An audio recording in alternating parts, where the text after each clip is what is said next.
Selamat pagi anak-anak, selamat bertemu kembali.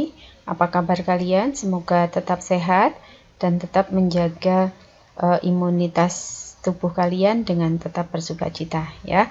Baik, dalam pertemuan kali ini di awal semester genap kita akan belajar materi ekonomi untuk pelajaran IPS terpadu. Ya, seperti pernah Bu Isi sampaikan, IPS terpadu itu terdiri dari pelajaran geografi, sosiologi, ekonomi, dan sejarah. Nah, maka untuk materi bab 3 kali ini, itu adalah materi yang kita terfokus pada pelajaran ekonomi. Ya, baik.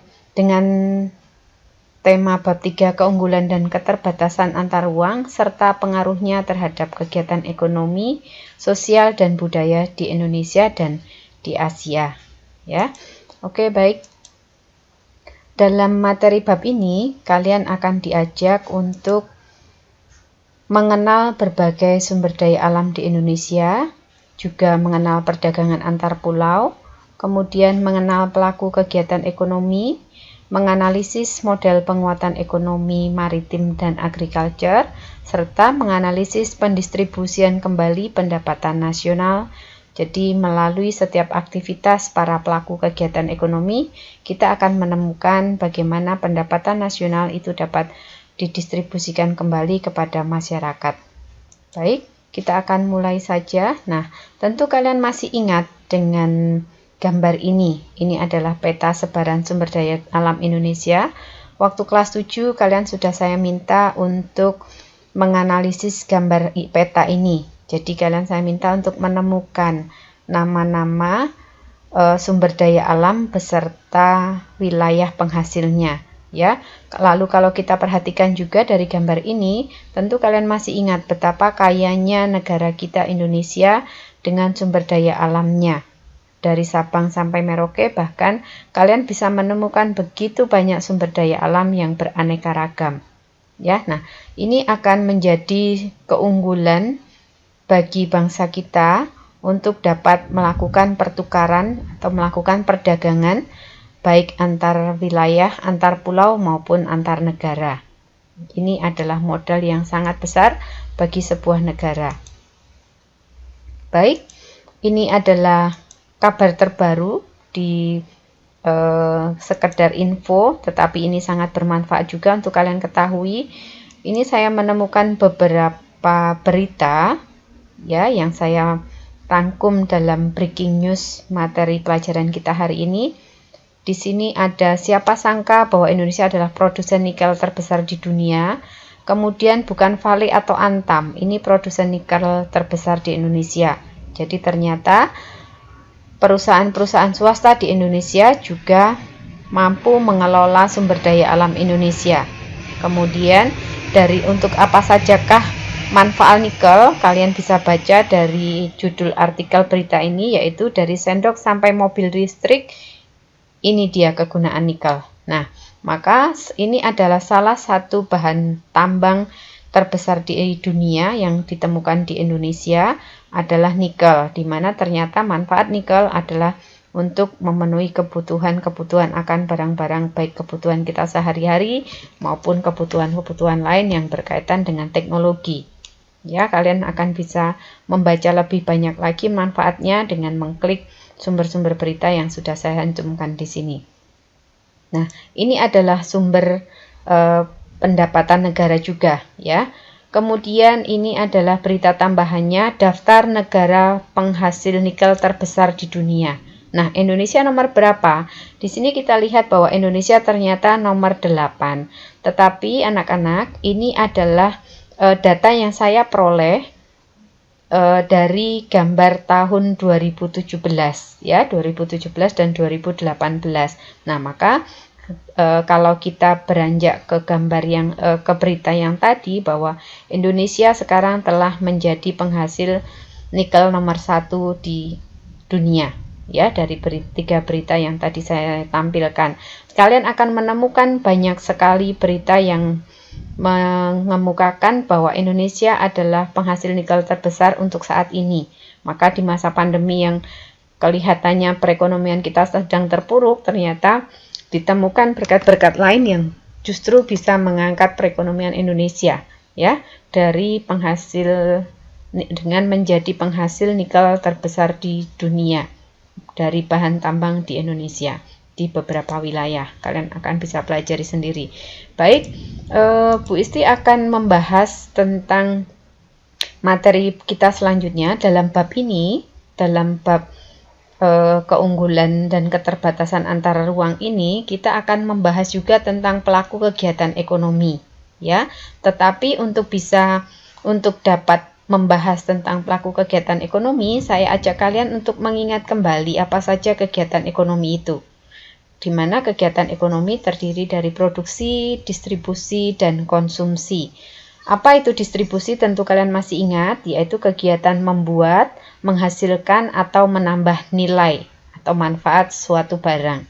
Kemudian distribusi adalah kegiatan menyalurkan, mulai dari mengemas hingga menyimpan. Ya, itu adalah proses distribusi. Kemudian konsumsi tentu adalah kebalikan dari kegiatan produksi, yaitu menghabiskan, mengurangi, atau menggunakan barang atau jasa.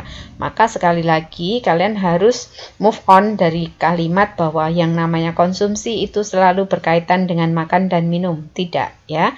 Jadi mengkonsumsi itu bisa menghabiskan, mengurangi, atau menggunakan suatu barang. Ya, kalian menggunakan barang-barang atau fasilitas belajar online menggunakan HP dan laptop itu juga disebut sebagai mengkonsumsi. Ya, bukan berarti kita mengkonsumsi itu kaitannya selalu dengan makan dan minum. Baik, saya akan lanjutkan untuk kegiatan ekonomi. Nah, maka perbedaan sumber daya alam suatu wilayah dengan wilayah yang lain itu dapat menyebabkan terjadinya perdagangan antar wilayah. Nah, ini perdagangan antar wilayah atau kegiatan yang dilakukan oleh pelaku-pelaku kegiatan ekonomi. Kalau tadi kita sudah menyinggung sedikit, mengingat kembali tentang kegiatan ekonomi, nah maka kegiatan ekonomi itu menjadi titik tolak dari terjadinya perdagangan antar wilayah, di mana di suatu wilayah yang berlebihan sumber daya alam, dia akan bisa mensuplai sumber daya alam ke wilayah lain yang lebih membutuhkan atau yang juga membutuhkan. Maka akan terjadilah perdagangan antar wilayah, di mana pelaku-pelakunya adalah para pelaku kegiatan ekonomi. Ya, nah, di sini Bu Isti punya 4 gambar. Yang pertama adalah gambar yang berkaitan dengan situasi kita saat ini, yaitu pandemi. Bagaimana produksi masker itu diproduksi secara massal untuk dapat memenuhi kebutuhan masker yang kita tahu tentu sangat tidak terbatas.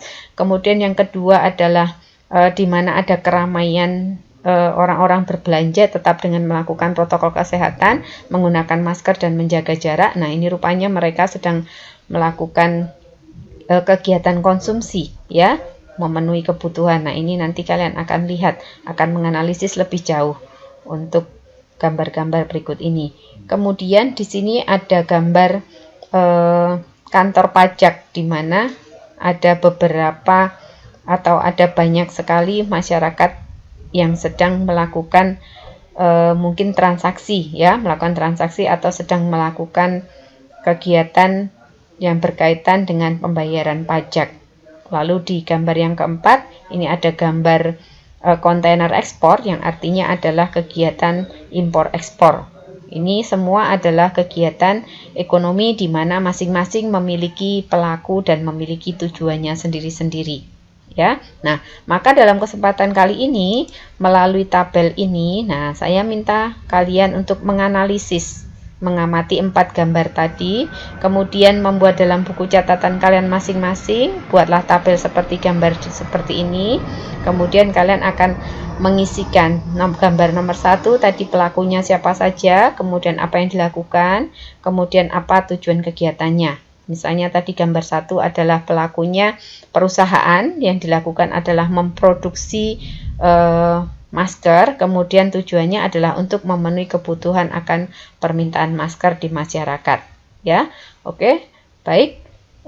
Dengan demikian untuk materi hari ini saya cukupkan sampai di sini dulu. Silahkan kalian berproses untuk mengerjakan tugas berikut ini. Saya rasa tugasnya tidak tidak sulit ya, jadi sederhana dan kalian pasti bisa mengerjakannya dengan baik. Harap dikerjakan tepat waktu supaya kalian bisa dapat bisa mengerjakan lebih banyak tugas lagi ya, tidak menunda pekerjaan. Jangan lupa tetap menjaga protokol kesehatan dengan mengacu pada Tarakanita cuma 1, yaitu mencuci tangan pakai sabun, memakai masker, dan menjaga jarak 1 meter supaya kita tetap sehat. Jadi menjaga kesehatan diri juga menjaga kesehatan bagi orang lain. Baik, terima kasih atas perhatiannya. Terima kasih kalian sudah berproses. Saya akan mengakhiri materi kita pada pagi hari ini. Silahkan nanti melanjutkan aktivitas yang lain. Sampai berjumpa lagi dalam pertemuan berikutnya. Selamat pagi, Tuhan memberkati.